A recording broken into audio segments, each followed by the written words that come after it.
সেই প্যান্ডেলগুলো তোমাদের দেখাচ্ছি। নেক্সট টাইম যদি কাকিনাড়াতে প্ল্যান করো যে গণেশ ঠাকুর দেখতে আসবে, এই জায়গাগুলো ভিজিট করবে, একদম এ ক্লাস এক্সপিরিয়েন্স হবে।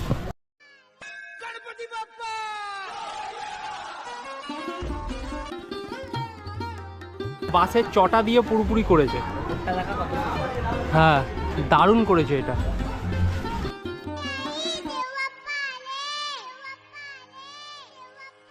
হ্যালো বন্ধুরা, welcome back to my channel. স্বাগত জানাচ্ছি তোমাদের আরও একটা নতুন ভিডিওতে। আজকের ভিডিওতে আমি তোমাদের দেখাবো গণেশ পুজো মণ্ডপ এবং সুন্দর সুন্দর গণেশ মূর্তি।